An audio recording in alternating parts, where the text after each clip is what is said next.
ஜெஃப்னாபடியின் சொந்தங்களுக்கு வணக்கம். இன்றைய தினம் பாராளுமன்றத்தில் நீதிபதி இளஞ்செழியன் தொடர்பாக பாராளுமன்ற உறுப்பினர் ராமநாதன் அர்ச்சுனா அவர்கள் ஒரு விடயத்தை குறிப்பிட்டிருக்கின்றார். உங்களுக்கு தெரியும், ஏற்கனவே நீதிபதி இளஞ்செழியனுக்கு பதவி உயர்வு வழங்கப்படாத தொடர்பான பல விமர்சனங்களும் முன்வைக்கப்பட்டிருந்தன. அது மட்டும் இல்லாமல் அவருடைய பிரியாவிட நிகழ்வில் கூட அவர் உருக்கமான ஒரு பதிவையும் மேற்கொண்டார். அதையும் நாங்கள் ஒரு காணொலியாக பதிவிட்டிருக்கிறோம். அந்த காணொலியை பார்க்காதாக்கள் அதை பார்த்துக்கொள்ளலாம். அந்த பதிவில் அவர் முக்கியமாக சொன்ன விடயம் தன்னுடைய பதவி உயர்வு நிலைப்பாடு தொடர்பாகத்தான் அவர் அந்த பிரியாவிட நிகழ்ச்சியிலையும் சொல்லியிருந்தார். அது மட்டும் இல்லாமல் அவர் தொடர்பாக, அதாவது அவருக்கு பதவி உயர்வு வழங்கப்பட வேண்டும், அதற்கு உரித்தானவர் அவர், அவருக்குரிய தகுதி நிலை இருந்தும் அவருக்கு பதவி உயர்வு வழங்கப்படவில்லை என்று அரசியல் வட்டாரங்களில் பலரும் தங்களுடைய விமர்சனங்களை தெரிவித்ததை காணக்கூடிய மாதிரி இருந்தது. அது மட்டும் இல்லாமல் குறிப்பாக தமிழ் பாராளுமன்ற உறுப்பினர்களும் அந்த விடயங்கள் தொடர்பாக பேசியிருந்தார்கள். அந்த வகையில் பாராளுமன்ற உறுப்பினர் ராமநாதன் அர்ச்சுனா அவர்களும் பாராளுமன்றத்தில் இது தொடர்பான ஒரு விடயத்தை குறிப்பிட்டிருக்கின்றார். அதாவது நீதிபதி இளஞ்செழியன் அவர்களுக்கு பதவி உயர்வு வழங்கப்படாததுக்கான காரணம் என்று பார்த்தீங்கன்னா, அவர் ஒரு தமிழன் என்ற காரணத்துக்காகத்தான் அவருக்கு பதவி உயர்வு வழங்கப்படாமல் இருக்கின்றது. ஆகவே இந்த அரசு ஒரு பாரபட்சம் காட்டுகின்ற ஒரு அரசாக இருக்கின்றது என்கின்ற பொருள்பட அவர் கழிச்சிருக்கின்றார். தமிழ் மக்களின் கடவுளாக வர்ணிக்கப்படுகின்ற தமிழ் மக்களின் கடவுளாக வர்ணிக்கப்படுகின்ற நீதிபதி இளஞ்செழியன் ஒரு தமிழன் என்ற காரணத்துக்காக தேசிய மக்கள் சக்தி அரசாங்கம் அவருக்கு பதவி உயர்வு வழங்க மறுத்திருக்குது. ஒரு நாட்டின் நீதிமன்றம் சுயமாக இயங்காட்டி அந்த நாட்டில் நீதி இன்னமுமே நிலைநாட்டப்படையில் என்று தானே அர்த்தம் என்றும் அவர் தன்னுடைய உரையில் குறிப்பிட்டிருக்கிறார். உங்களுக்கே தெரியும், ஒரு நாட்டின் நீதிமன்றம் சுயமாக இயங்காவிடில் அந்த நாட்டிலே நீதி நியாயம் ஒருபோதுமே நிலைநாட்டப்படாது. ஆனால் என்ன நடக்கின்றால், எங்களுடைய கடவுள் என்று வர்ணித்துக் கொண்டிருக்கிற வடக்கின் கடவுள் என்று வர்ணித்துக் கொண்டிருக்கின்ற நீதிபதிகளுக்கே நீதிபதியான இளஞ்செழியன் ஐயா அவர்களை அவருடைய மேலுயர்ச்சியை தடுக்காமல் உங்களுடைய என்பிபி அரசாங்கம் திட்டமிட்ட ரீதியில் தமிழன் என்ற காரணத்துக்காக அவருடைய பதவியோரை வழங்காமல் அவரை வீட்டுக்கு அனுப்பியிருக்கிறது. அப்படியான கேவலமான வேலை செய்கின்ற அரசாங்கத்தில் பங்கு வகிக்கின்ற பாராளுமன்ற உறுப்பினர் நீங்கள் வடக்கு கிழக்கில் எவ்வாறு போதைகளை குறைக்கலாம் என்று ஒரு பிரேரணையை கொண்டு வருவோம் என்றது கேவலமான செயல். பாராளுமன்றத்தில் அமைச்சர் சந்திரசேகரத்துக்கும் பாராளுமன்ற உறுப்பினர் ராமநாதன் அர்ச்சுனா அவர்களுக்கும் ஒரு வாக்குவாதம் ஒன்று நடந்தது. ஒரு பெரிய ஒரு காரசாரமான ஒரு விவாதமாகவே அது அமைந்திருந்தது. அதில் திடீரென உணர்ச்சி வசப்பட்டு சந்திரசேகரம் அவர்கள் என்ன விடயத்தை சொல்லியிருக்காரு பார்த்தீங்கன்னா, ஒரு கயிறு ஒன்று இருந்தால் இந்த ராமநாதன் அர்ச்சுனாவை கட்டி வையுங்கோ, தேவையில்லாமல் இந்த விவாதங்கள் எல்லாத்துலேயும் சிவபூஜையில் கரடி பூஞ்ச மாதிரி பூந்து கொண்டிருக்கின்றார் என்ற பொருள்பட பேசியிருந்தார். என்ன விஷயம் நடந்தென்றால், இன்றைய தினம் நாடாளுமன்ற அமர்வில் ராமலிங்கம் சந்திரசேகரம் அவர்கள் பேசுகின்ற பொழுது ஒழுங்கு பிரச்சனை ஒன்றை எழுப்ப அர்ச்சுனா விரும்பினார். அது தொடர்பாக அவர் பேசுவதற்கும் எழுந்திருந்தார். அர்ச்சுனா தொடர்ந்து சந்திரசேகர் இடமளித்த போது அவருக்கு ஒழுங்கு பிரச்சனை எழுப்ப 30 வினாடி வழங்கப்பட்டது. இதன்போது உரையாற்றிய அர்ச்சுனா சபாநாயகர் தன்னை கை செய்யுமாறு போலீசாருக்கு கடிதம் அனுப்பியிருந்ததாக கூறினார். இதற்கு பிறகு உரையாற்றின சந்திரசேகர், அதாவது இந்த சபாநாயகர் கை செய்வதற்கு கடிதம் அனுப்பினார் என்கிற இந்த விவாத பொருள் அவர் பேசின பிறகு எழுந்த சந்திரசேகரர் அமைதியாக சென்ற நாடாளுமன்றத்தை சிவ பூஜையில் கரடி பூந்தது மாதிரி அர்ச்சுனா குழப்பிக்கொண்டே இருக்கின்றார். ஒரு கயிறு இருந்தால் கொண்டு வாங்க, இவரை கட்டி வைப்போம், அப்பயாவது இவர் பேசாமல் இருக்கிறாரா பாப்பம் என்கின்ற விவாத பொருளை அவர் பேசியிருக்கணும். விவாதத்தில் கலந்து கொண்டு கருத்துக்களை தெரிவித்த அனைவருக்கும் எனது மனமார்ந்த நன்றியை நான் முதலில் தெரிவித்துக் கொள்கின்றேன். இன்று காலையிலிருந்து நாங்கள் தேடி பார்க்கின்ற போது பல உறுப்பினர்கள் பேசினார்கள். பல உறுப்பினர்களை எடுத்து பார்க்கின்ற பொழுது அவர்கள் அனைவராலும் முன்வைக்கப்படுகின்ற கருத்துக்களை நாங்கள் மிகவும் நல்ல முறையில் அவதானித்தவனாக ஒவ்வொரு பிரச்சனைகளுக்கும் எதிர்வரும் காலங்களிலே நாங்கள் இவைகளை கண்டு தீர்வினை வழங்குவதற்கு ஏதுவான நடவடிக்கை எடுக்கிறேன். அதே போன்று விசேடமாக இன்றைக்கு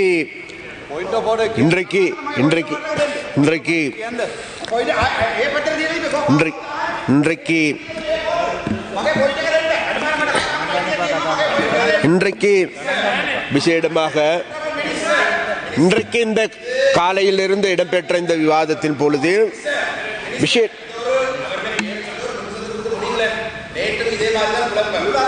அதாவது உங்களோட குழப்பங்களை கொண்டு உங்களோட மாவட்டத்தில் வச்சுக்கொள்ளுங்க, அவங்களோட வீட்டுக்குள்ள வச்சுக்கொள்ளுங்க, அல்ல உங்களோட வீட்டுக்குள்ள வச்சுக்கொள்ளுங்க. சரியா? ஒன்று நான் சொல்லவா, இது எந்த டைம் இதை டிஸ்டர்ப் பண்ண வேணா, உட்காருங்க. சரியா?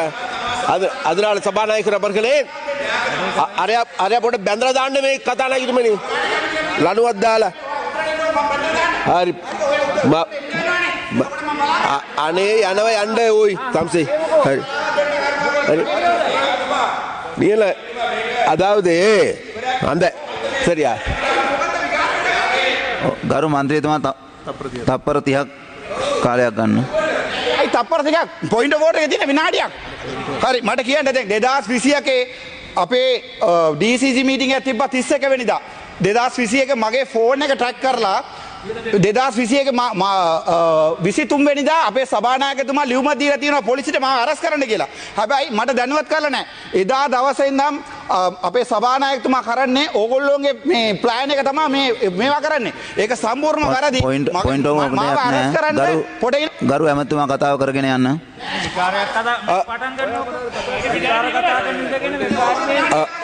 கௌரவ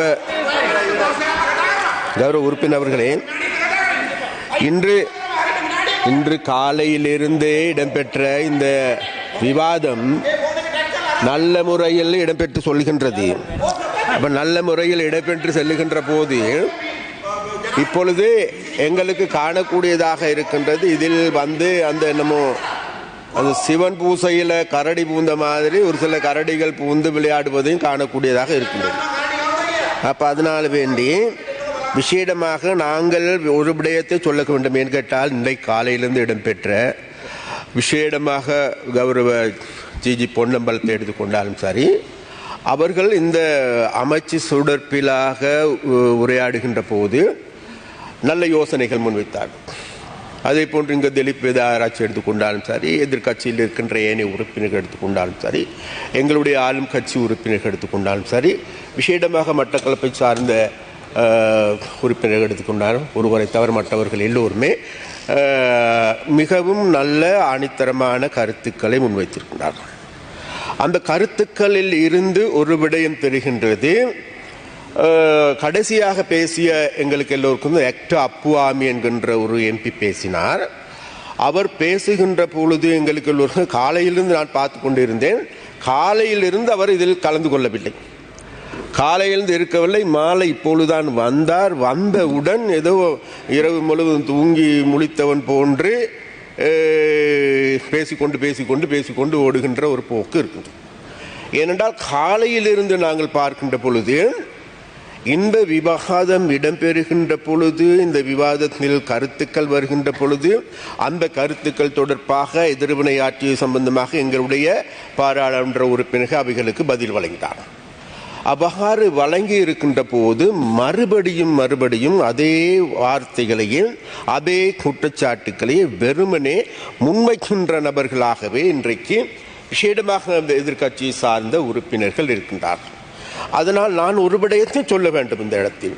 என்னவென்றால் விசேடமாக நான் இன்றைக்கு இந்த அமைச்சை பொறுப்பேற்று இன்றைக்கு 4 மாதங்கள் தான் ஆகுகின்றது கௌரவ உறுப்பினர் அப்படி.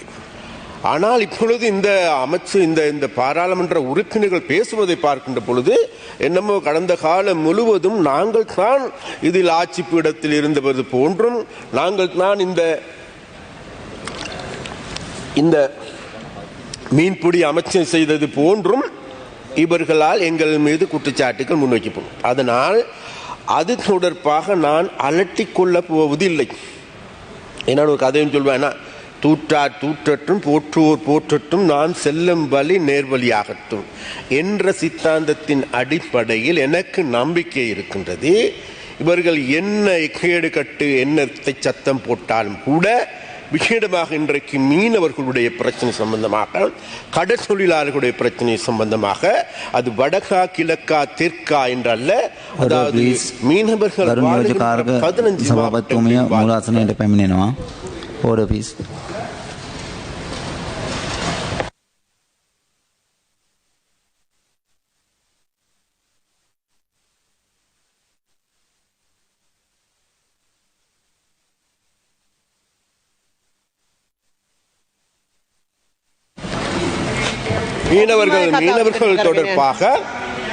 மீனவர்கள் தொடர்பாக மிக ஆழமான தேடலை நாங்கள் செய்து வருகிறோம். கடந்த 4 மாதங்களாக இங்கு இருக்கின்ற உறுப்பினர்கள் ஒரு விடயத்தை தெரிந்து கொள்ள வேண்டும்.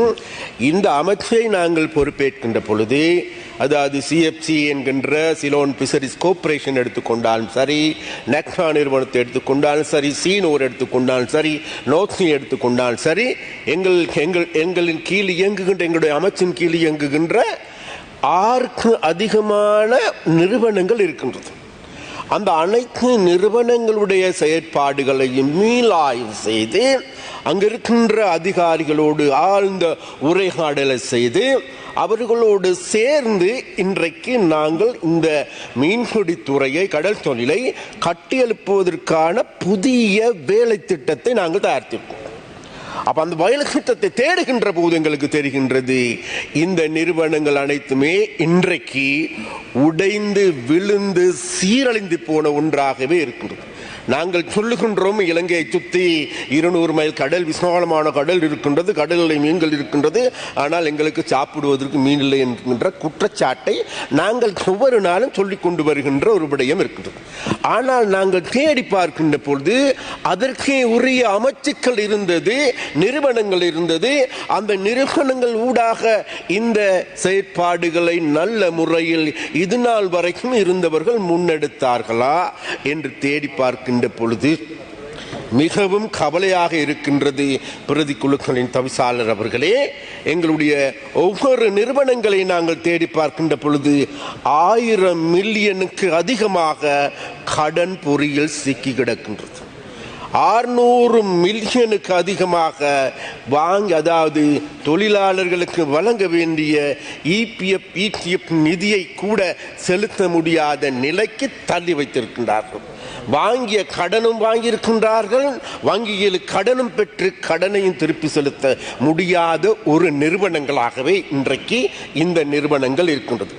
அந்த வகையில் நாங்கள் ஒரு விடயத்தை சொல்லிக்கொள்ள வேண்டும். இந்த நிலையில் இருந்து எங்களுடைய இந்த மீன்பிடித்துறை அமைச்சை கட்டியெழுப்ப வேண்டிய தேவை, கடப்பாடு எங்களுக்கு இருக்கின்றது. அந்த கடப்பாட்டின் பொழுது இங்க இருக்கின்ற ஒவ்வொரு உறுப்பினர்களும் சுட்டிக்காட்டியது போன்று இந்த நாட்டில் இருக்கின்ற மக்கள் எங்களுக்கு பெருவாரியான வாக்குகளை அளித்தது உண்மை. அதற்கு விசேடமாக வடக்கில் இருக்கின்ற மீனவர்கள், மீன்பிடி வாழ்கின்ற மக்கள், கடற்தொழிலாளர்கள் பெருவாரியான ஆதரவை கொடுத்தது உண்மை. நாங்கள் மீண்டும் இந்த இடத்தில் சொல்லுகின்றேன், கௌரவ பிரதி குழுக்களின் தவிசாளர் அவர்களை இந்த சபையில் இருந்து சொல்லுகின்றேன், அந்த மீனவ மக்கள் எங்கள் மீது வைத்த நம்பிக்கைக்கு கடுகளவேனும் தீங்கு விளைவிக்க மாட்டோம் என்கின்ற உறுதிமொழியை இந்த பாராளுமன்றத்தில் இருந்து வடக்கில் வாழுகின்ற மீனவர்களுக்கு நாங்கள் சொல்லுகின்றோம். பாராளுமன்ற உறுப்பினர் ரஜீவன் அவர்கள் ஒரு முக்கிய பிரேரணை ஒன்றை, போதைப் பொருள் சம்பந்தமான ஒரு பிரேரணை ஒன்றை கொண்டு வந்திருந்தார். அது தொடர்பான விவாத பொருள் நடந்து கொண்டிருந்த பொழுது போதைப் பொருளுக்கான முக்கிய புள்ளியே இராணுவத்தினர் தான். உதாரணமாக கிறிஸ் பூதம் கூட தப்பித்து ஓடிய பொழுது இராணுவ முகாம்களுக்கு தான் ஒளிந்து கொண்டது. இந்த வடக்கு மாநிலத்திலேயோ சரி, கிழக்கு மாநிலத்திலேயோ சரி, இந்த போதைப் பொருளை உள்ள கொண்டு வரது யாருன்னு பார்த்தீங்கன்னா இராணுவத்தினர் தான். ஆகவே இந்த இராணுவத்தினர் மீது நாங்கள் கடுமையான சாடலை மேற்கொள்கின்றோம் என்று பல தமிழ் பாராளுமன்ற உறுப்பினர்களும், கஜேந்திரகுமார் பொன்னம்பலமாக இருக்கட்டும், அர்ச்சுனா ராமநாதனாக இருக்கட்டும், இப்படி பல பாராளுமன்ற உறுப்பினர்களும் தங்களுடைய கடும் விமர்சனங்களை இராணுவத்தினர் மேல முன்வைத்திருந்ததை காணக்கூடிய மாதிரி இருந்தது. அந்த காணொலியையும் நான் இதோடு நினைக்கிறேன், பார்த்துக்கொள்ளும். அறைக்குள்ளே இருக்கக்கூடிய யானையை நாங்கள் கண்டுங்காமலம் இருக்கிறோம். ஏனென்றால் நீங்கள் வடகிழக்கை எடுத்துக்கொண்டிருக்கிறண்டா இன்றைக்கு இந்த இராணுவத்துடைய பிரசன்னத்தை நீங்கள் பார்த்துறீங்கண்டா 20 பிரிவுகளில் 16 பிரிவுகள் வடகிழக்கில் இருக்கு. அதுவும் விசேஷமாக வடக்கில் 14 பிரிவுகள் இருக்கு. நேவி 1 கிலோமீட்டர் 2 கிலோமீட்டர் தூரத்தில் பொதுமக்களுடைய காணிகளை பிடிச்சு நேவி கேம்ப் போட்டிருக்கு கரையோரம் முழுக்க. இன்றைக்கு முல்லைத்தீவு மாவட்டத்தை எடுத்துக்கொண்டால் 2 பொதுமக்களுக்கு ஒரு இராணுவ சிப்பாய். யாழ்ப்பாணத்தை எடுத்துக்கொண்டால் 14 பொதுமக்களுக்கு ஒரு இராணுவ சிப்பாய். வன்னி மாநிலத்தை எடுத்துக்கொண்டால் 10 பொதுமக்களுக்கு ஒரு இராணுவ சிப்பாய். இந்த போரை வென்றெடுத்தவர்கள் என்று புகழ்பாடுறார்கள் தங்களை பற்றி. அந்தளவு தூரத்துக்கு தங்களோட புலனாய்வு திறமாக இருக்குது என்று எல்லாம் சொல்கிறார்கள். அப்படிப்பட்ட ஒரு சூழலிலே இந்த மாதிரியான மோசமான நிலைமை வடக்கிலே இருக்கிறாக இருந்தால் உண்மையிலே நினைக்கிறீங்களோ இந்த இராணுவத்துடைய முழு பங்களிப்பு இல்லாமல் இப்படிப்பட்ட மோசமான நிலைமை உருவாகலாம் என்று? கிரீஸ் பூதம் போன்ற விடயங்கள் நடைபெற்ற பொழுது தப்பி ஓடுறவர்கள் முழு பேரும் இராணுவ முகாமுக்குள்ள ஓடி ஒளிஞ்சது தெரிய வந்தது. அதுக்கு பிறகு ஆபா குழு உறுப்பினர்கள் போலீசாலே வழி நடத்தப்படுகிறார்கள் என்று இன்றைக்கு எல்லோருக்கும் தெரிஞ்ச விடயம். இன்றைக்கு ட்ரக்ஸுக்குள்ள உள்ளாக்கப்பட்ட ஆக்கள், அந்த விநியோகம் செய்கிற ஆக்கள் ஓடி ஒளிகிறது ராணுவ முகாமில். இதுதான் உண்மை. நேவி கேம்ப் ராணுவ முகாமுக்குள்ள தான் ஓடி ஒளிகிற. இந்த யதார்த்தத்தை விளங்கி கொள்ளாமல் அதே ராணுவம் அதே முப்படைகளையும் வச்சுக்கொண்டுதான் நீங்கள் இந்த பிரச்சனையை தீர்க்க போறீர்கள் என்று கனவு காணாதீங்க. பிரச்சனை எங்கன்றதை சரியாக விளங்கி கொண்டு அந்த பிரச்சனையை அகட்டுங்கோ. இந்த ராணுவம் இன்றைக்கும் தமிழ் பிரதேசங்களில் தமிழர்களை எதிரியாக பார்க்கின்ற மனோநிலையிலே தான் இருக்கிறார்கள் என்றுதான் உண்மை.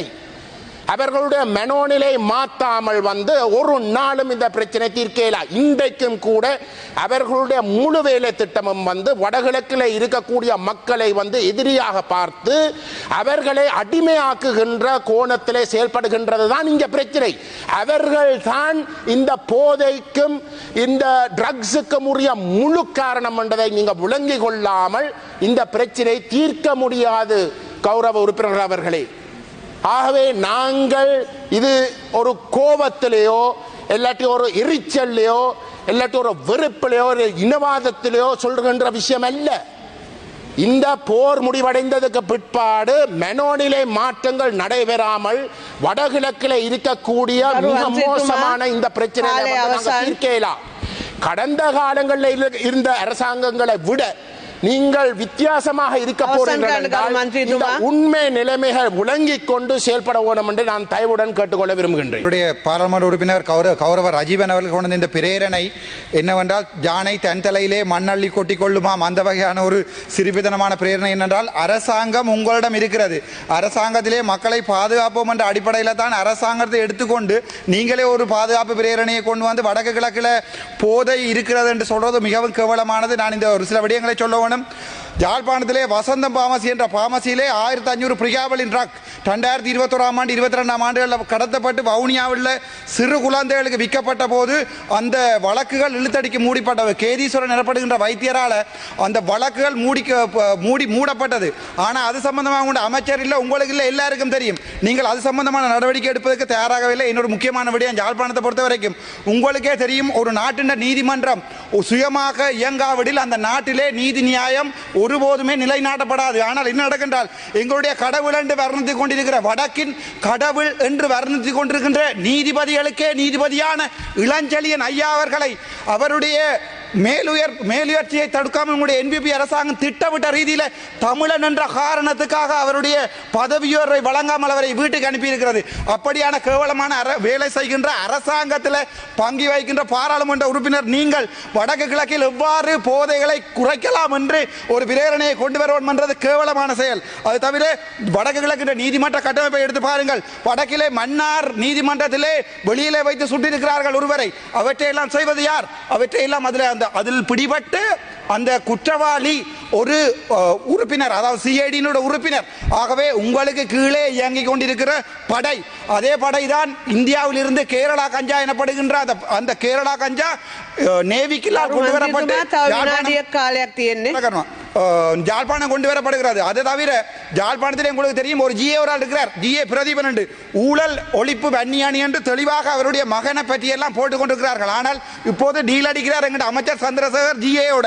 அது சம்பந்தமாக நாங்கள் ஆறுதலாக கதை போல் நேரம் கிடைக்கும் போது. அது தவிர வல்வெட்டு துறையிலே பெரிய வாழ்வெட்டு குழு ஒன்றை, அந்த வாழ்வெட்டு குழு ஒரு வீடுகள் எல்லாம் போய் போட்டு எல்லாத்தையுமே பெட்ரோல் போட்டு எரிப்பேன் சொன்ன வாழ்வெட்டு குழுவை அந்த வல்வெட்டு துறையிலே எங்களுடைய அமைச்சர் தன்னுடைய பிராந்திய இணைப்பாளராக என்பிபிக்கு கொடுத்திருக்கிறார். இது என்ன மாதிரி இருக்கின்றால், நாங்களே எல்லாவற்றையும் எரிப்போம், ஆனால் தெரியாதது என்பது போல நாங்களே ஒரு பிரேரணையை கொண்டு வருவோம். நீங்கள் ஒரு ஆசிரியர், எங்களுக்கு மிகவும் கேவலமான நிலைமை என்றால், இப்போது வடக்கு கிழக்கிலே இந்த மருந்து மாத்திரைகள் உங்களுக்கு கூடத்தான் கொண்டு வரப்படுகின்றன. உங்களுக்கு அதுக்குரிய பணம் வழங்கப்படுகின்றது எங்களுக்கு தெளிவாக தெரியும். நான் அதை வெளியிலே வந்து சொல்ல தயார், திருப்பியும் நான் சிறைக்கு செல்றதுக்கு தயார். நன்றி, வணக்கம். கரு ராமலிங்கம் மந்திரி. கௌரவ பிரதிகுழுக்கள் தவிசால் அவர்களே, ஒரு கதை ஒன்று இருக்குது. ஒரு அந்த நாய்க்கு வந்து நாய் இருக்குதா, நாய் இந்த வாந்தி எடுத்து போட்டு மீண்டும் சாப்பிடுமா. சாப்பிட்ட பிறகு அது மீண்டும் மீண்டும் சாப்பிடுமா. அதனால அந்த மாதிரி நாய்களுக்கு அதாவது நோய் ஒன்று இருக்கு. அந்த நோய்க்கு மருந்து இல்லையா. அப்படியாப்பட்ட மருந்தில்லாத ஒரு இது இருக்குது. அதுகளுக்கு மருந்து தேடி கொடுறதுக்கான ஏற்பாடு செய்யணும். ගරු ශ්‍රීනේෂන් මන්ත්‍රීතුමා ඔබතුමාට විනාඩි 3ක් කාලයක් ලැබෙනවා. පොයින්ට් ඔෆ් ඕඩර් නෑ. ගරු ශ්‍රීනේෂන් මන්ත්‍රීතුමා ඔබතුමා කතාව කරන්න. විනාඩි 3ක් තියෙනවා. කරුණාකරලා ඔබතුමා ඉඳ ගන්න. ගරු මන්ත්‍රීතුමා ඉඳ ගන්න. කරුණාකරලා ගරු මන්ත්‍රීතුමා ඉඳ ගන්න. ඔබතුමා කතාව කරන්න. ඔබතුමාගේ නම කියවුන්නේ නැහැ. ඔබතුමා ඉඳගන්න. ගරු ශ්‍රීනේෂන් මන්ත්‍රීතුමා ඔබතුමායි කතාව කරන්න. கௌரவ உறுப்பினர் அவர்களே, ඔබතුමායි කතාව කරන්න. இன்றைய தினம் கௌரவ பாராளுமன்ற உறுப்பினர் ரஜீவன் அவரால் கொண்டு வரப்பட்ட இந்த பிரேரணை உண்மையில் நாங்களும் ஏற்றுக்கொள்ளுகின்றோம். உண்மையில் வடக்கு கிழக்கில் யுத்தத்தின் பின்னர் இந்த போதை வஸ்து பிரயோகம், போதை வஸ்து விநியோகம், போதை வஸ்து வியாபாரம் என்பது மிகவும் உயர்ந்த நிலையில் காணப்படுகின்றது. உண்மையில் நீங்கள் ஒரு விடயத்தை ஏற்றுக்கொள்ள வேண்டும். விடுதலை புலிகள் அங்கு பரிபாலனம் செய்த காலத்தில் இந்த போதைப் பொருள் விநியோகம் என்பது முற்றாக தடை செய்யப்பட்டிருந்தது. அதன் பின்னர் யுத்தம் முடிந்த பின்னர் இந்த போதைப்பொருள் விநியோகம் என்பது முழுமூச்சாக நடைபெறுகின்றது. நாங்கள் கடந்த காலத்தில் நடைபெற்ற குறைபாடுகளை சொல்லுகின்றோம். உண்மையில் யுத்தம் முடிந்த பின்னர் உங்களுக்கு தெரிய வேண்டும், ஆவா குழு உருவாக்கப்பட்டிருக்கின்றது, கிரீஸ் மனிதர்கள் உருவாக்கப்பட்டிருக்கின்றார்கள், வாழ்வெட்டு நடைபெறுகின்றது. ஆகவே யாழ்ப்பாண மக்கள் மத்தியில் அந்த கலாச்சாரத்தை, பண்பாட்டை உடைத்து சிதைப்பதற்கு ஏற்ற விதத்தில் இந்த விடயங்கள் உருவாக்கப்பட்டிருக்கின்றது. நீங்கள் புதிதாக வந்த அரசாங்கம் என்ற வகையில் போதையற்ற தேசத்தை உருவாக்க வேண்டும் என்று நினைக்கின்றீர்கள், கிளீன் ஸ்ரீலங்காவை உருவாக்க வேண்டும் என்று நினைக்கின்றீர்கள். நல்ல சிந்தனை, நல்ல எண்ணம். இந்த எண்ணங்களை செயல்பாடாக மாற்ற வேண்டும். நீங்கள் வந்தது குறைந்த காலம். ஆகவே இனி வருகின்ற காலத்தில் வடக்கு கிழக்கில் இந்த போதை என்கின்ற அந்த அரக்கனை அழிப்பதற்குரிய முழுமையான செயற்பாட்டை ஏற்படுத்த வேண்டும். அவர் ஒரு விடயத்தை சொல்லியிருந்தார். கவர்னர் மற்றும் அங்கிருக்கின்ற உயர் அரசு அதிகாரிகள், இராணுவ அதிகாரிகள் எல்லோரும், போலீஸ் அதிகாரிகள் எல்லோரும் இணைந்து இந்த போதை வஸ்தை அழிப்பதற்கு அல்லது முற்றாக களைவதற்கு செய்வீர்களாக இருந்தால் நிச்சயமாக இந்த கிளீன் ஸ்ரீலங்கா என்பதும் போதையற்ற தேசம் என்பதும் உண்மையான நிதர்சனமாக கிடைக்கக்கூடிய வாய்ப்பு இருக்கும். எனவே எதுவாக இருந்தாலும் நல்ல விடயங்கள் வருமாக இருந்தால் நாங்கள் அதனை ஏற்றுக்கொள்கின்றோம், வரவேற்கின்றோம். ஆகவே வடக்கில் மாத்திரமல்லாமல் கிழக்கிலும் கூட இப்போது போதை வஸ்து விநியோகம் என்பது அதிகரித்து வருகின்றது, கசிப்பு உற்பத்தி அதிகரித்து வருகின்றது, இந்த பார் நிலையங்கள் அதிகரித்து வருகின்றன. எனவே போதையற்ற தேசத்தை உருவாக்குவதாக இருந்தால் நிச்சயமாக உங்களுடைய கிளீன் ஸ்ரீலங்கா என்ற எண்ணக்கருக்களை நடைமுறைப்படுத்தக்கூடிய விதத்தில் மிகவும் இறுக்கமாக இருந்து இந்த ஒரு விடயத்தை நம்ப வேண்டும். நீங்கள் எல்லா போலீசார், எல்லா இராணுவத்தினர் மீது நான் குற்றம் சொல்ல விரும்பவில்லை. ஆனால் இப்படியான வேலைகளுக்கு உறுதுணையாக இருக்கின்ற இராணுவத்தினர் மற்றும் போலீசாரை நீங்கள் கண்டுபிடிக்க வேண்டும். இப்போது தேசபந்து தென்னகோன் தேடப்படுகின்றார். ஒரு உயர் போலீஸ் அதிகாரியாக இருந்தவர் இன்று தேடப்படுகின்ற நிலைக்கு வந்திருக்கின்றார்கள் என்றால் இப்படியான செயல்பாடுகளை